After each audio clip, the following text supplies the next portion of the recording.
प्राचीन समय की बात है। एक नगर में एक धनी साहूकार बड़ा व्यापारी रहता था। उसके पास धन संपत्ति की कोई कमी नहीं थी, लेकिन संतान न होने के कारण वह और उसकी पत्नी बहुत दुखी रहते थे। संतान प्राप्ति की कामना से वह साहूकार हर सोमवार को श्रद्धापूर्वक भगवान शिव की पूजा करता और शाम को शिव मंदिर में जाकर दीप जलाता था। सालों तक उसकी यही भक्ति चलती रही।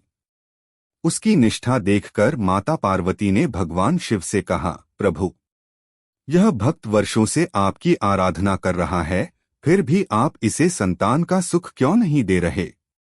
भगवान शिव ने उत्तर दिया कि इस भक्त के पूर्व जन्म के कर्म ऐसे हैं कि इसके भाग्य में संतान सुख नहीं है।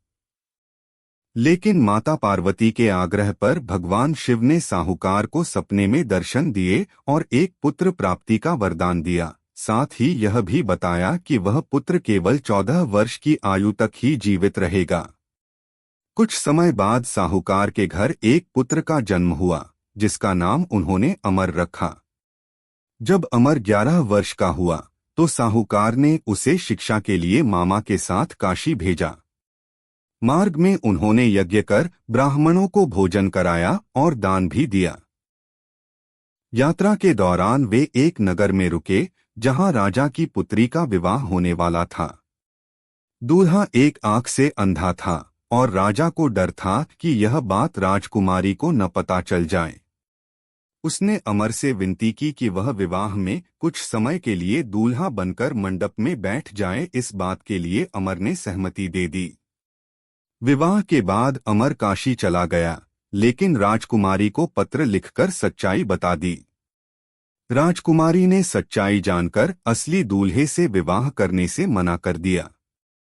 काशी में अमर ने पूरी निष्ठा से अध्ययन किया।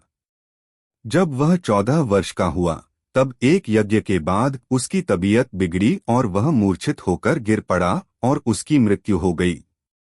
उसके मामा विलाप करने लगे।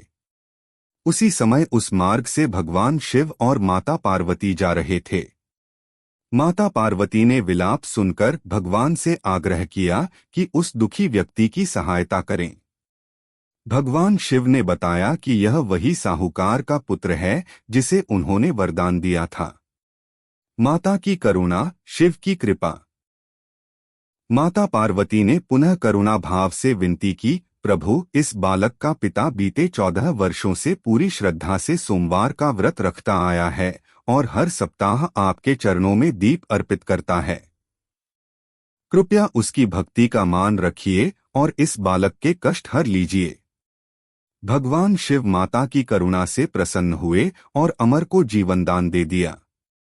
इसके बाद अमर अपने मामा के साथ काशी से लौट आया। रास्ते में वह उसी नगर पहुंचा जहां उसका विवाह हुआ था।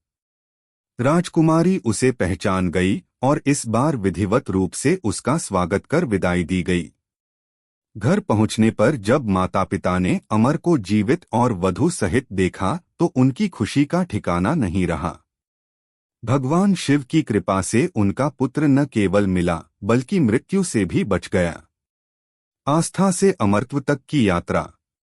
इस प्रकार भगवान शिव की सच्ची और निरंतर भक्ति से सावन सोमवार व्रत कथा साहूकार को न केवल संतान का सुख मिला बल्कि उसके पुत्र को जीवनदान भी प्राप्त हुआ।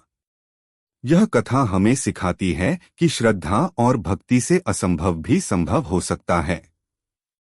सावन सोमवार की इस पावन कथा, सावन सोमवार पूजा का श्रवण करने से भक्तों को पुण्य की प्राप्ति